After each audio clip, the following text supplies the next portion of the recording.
प्रश्न 3, हिंदी साहित्य के इतिहास लेखन की आधारभूत सामग्री का परिचय दीजिए। उत्तर है इतिहास लेखन की आधारभूत सामग्री। हिंदी साहित्य के इतिहास की सामग्री दो रूपों में प्राप्त होती है, अंतः साक्ष्य और बाह्य साक्ष्य।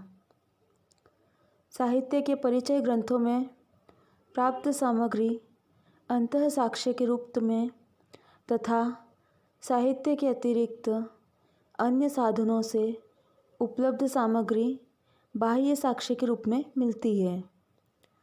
डॉक्टर रामकुमार वर्मा ने अंतः साक्ष्य की सामग्री का उल्लेख करते हुए 25 प्राचीन ग्रंथों का विवरण किया है। इन ग्रंथों से प्राचीन एवं समकालीन कवियों की कृतियों एवं जीवनियों पर थोड़ा सा प्रकाश पड़ता है। इनमें से लगभग सभी संकलन हैं। इन ग्रंथों द्वारा न तो किसी कवि की जीवनी का और न उनके साहित्य का ही विशेष और इतिहास अनुमोदित ज्ञान प्राप्त होता है। किसी पुस्तक में केवल कविताओं का संकलन मात्र है और किसी में कवियों पर भी संक्षिप्त टिप्पणियाँ सी दे दी गई है।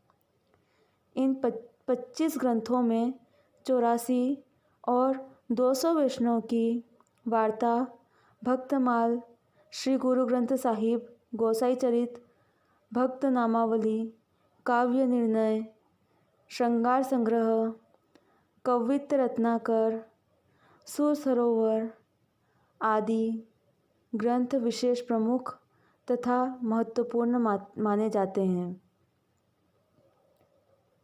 इन ग्रंथों में प्राप्त विवरण प्रामाणिकता है अथवा नहीं, यह विवादास्पद है। बाह्य साक्ष्य। बाह्य साक्ष्य की सामग्री दो रूपों में प्राप्त है।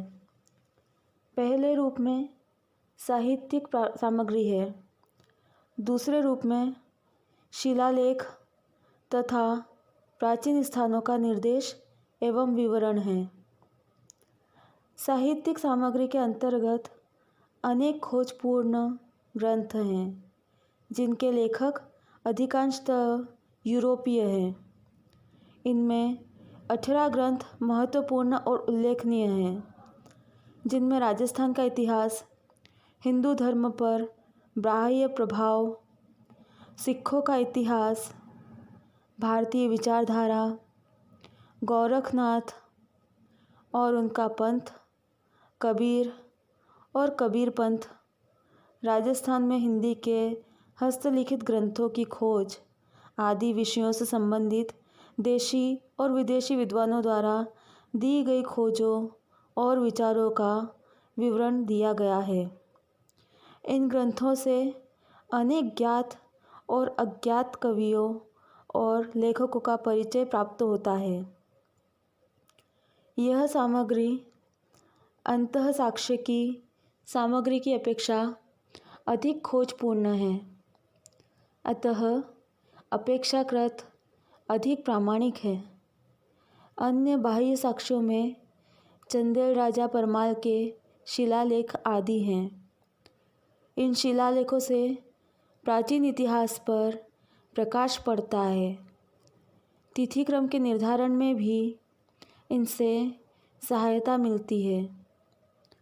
ऐतिहासिक स्थानों में कबीर, चोराकाशी, अस्सी घाट काशी, अमेठी में जायसी की समाधि, राजस्थान की तुलसी की प्रस्तर मूर्ति, सोरो, आगरा के पास सूर का निवास स्थान, गऊ घाट, केशवदाव का स्थान, टीकमगढ़ और सागर आदि महत्वपूर्ण हैं।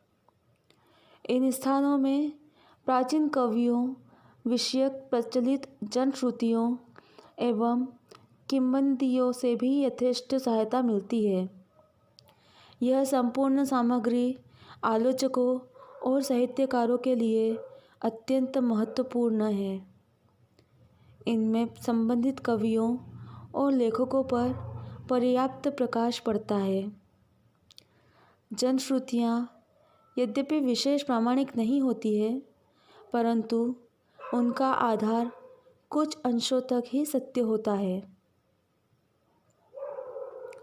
अपर्याप्त विवादग्रस्त सामग्री, इसमें देखते हैं जो उपर्युक्त संपूर्ण अंतःसाक्ष्य और बाह्य साक्ष्य की सामग्री भी हिंदी साहित्य का एक प्रामाणिक साहित्यिक इतिहास लिखने के लिए अपर्याप्त है।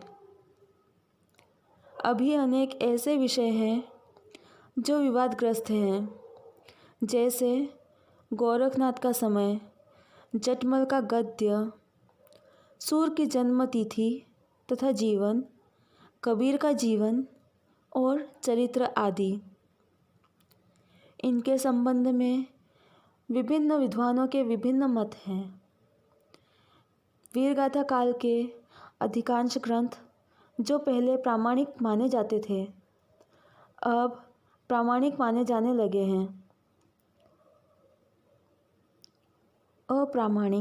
जाने लगे हैं। इसके दो मुख्य कारण रहे हैं। पहला, हमारे यहाँ प्राचीन काल में इतिहास लेखन की प्रथा नहीं थी। इसी कारण भक्ति काल आदि ग्रंथों में तिथियों का निर्देश नहीं मिलता है।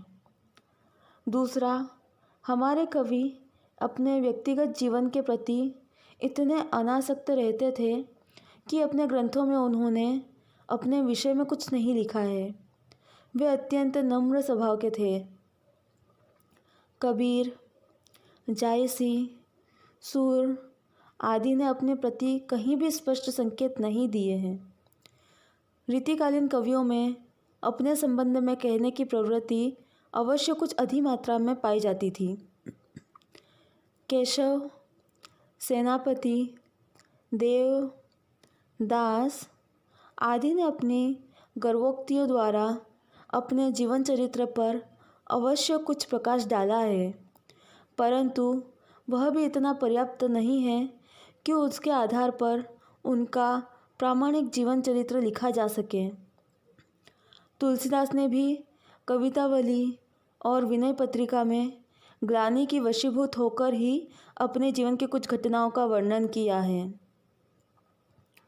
निष्कर्ष निकलता है। अब इसका निष्कर्ष में बताते हैं, जैसा कि हम पीछे कह आए हैं, उपर्युक्त दोनों साक्ष्यों की सामग्री इतनी अपर्याप्त है कि उसके आधार पर एक प्रामाणिक साहित्यिक इतिहास की रचना नहीं की जा सकती। अंतः साक्ष्य विषयक सामग्री संदिग्ध है, क्योंकि उसका आधार प्रधान रूप से जनश्रुतियाँ और किंवदंतियाँ हैं, जिनमें सत्य का आंशिक रूप तो मिल जाता है, परंतु पूर्ण सत्य के दर्शन नहीं होते। इसकी तुलना में बाह्य साक्ष्य की साहित्यिक सामग्री अधिक प्रामाणिक और खोजपूर्ण है। शिलालेखों और स्थानों के उल्लेख से विशेष सहायता नहीं मिलती। आजकल विभिन्न विश्वविद्यालयों में ऐतिहासिक सामग्री विषयक महत्वपूर्ण शोध कार्य हो रहा है। कई नवीन शोधों के कारण हमारी प्राचीन मान्यताएं बदल रही है।